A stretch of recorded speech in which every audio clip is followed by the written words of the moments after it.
Let's talk about our weather around here. Brad, during the daytime, it is almost perfect to ride a bike or go for a walk. Yeah, it is absolutely beautiful across the area. And this is the time of year we wait to see the fall color change. And oftentimes these warm afternoons and these cool mornings, they really do help that fall color. In fact, that's what drives a lot of our autumn color around here. With the cooler weather, especially at night, that chlorophyll will break down in those leaves.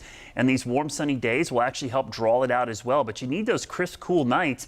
And depending on what's in the leaf, you can see yellows, oranges, and reds based on what's in the leaf. So it really does help to have this type of color at this time of year and also get this type of weather. And today, let me just show you, was a perfect example of how you can bring those colors out. 77 and 40. So we had the cool morning, but the warm afternoon and the dry conditions. So expect that fall color to really take off here the next couple of days. We're going to have high pressure in control, a lot of warm afternoons. The mornings will be cool, just not as cool as they've been recently. We're still in the mid 70s now.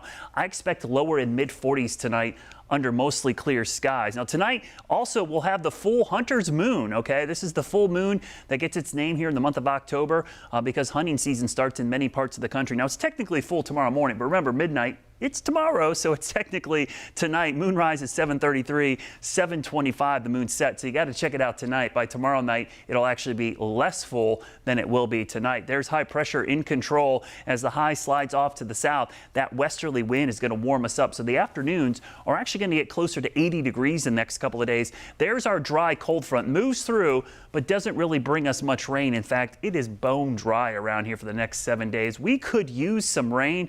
I know the dry air is great for the fall colors, but boy, it certainly does not help for the gardens if you're still trying to keep the fall garden going or you're trying to get that grass to grow. Speaking of that fall color, here's where I expect the peak color to be this week and into the weekend. We're probably past peak at the very top because of the cool nights, but the peak is starting to work its way down to areas like Banner Elk, maybe Blowing Rock. It's probably still early for Blowing Rock, but you see those elevation changes as we're starting to see the color work its way down in the valleys. A good idea of where it could be on the map is just show you this is very elevation dependent. Again, probably high color now in most areas. The Blue Ridge Parkway might be absolutely perfect this weekend. I do think that'll be peak color. Remember, that's around 3,500 feet depending on where you are.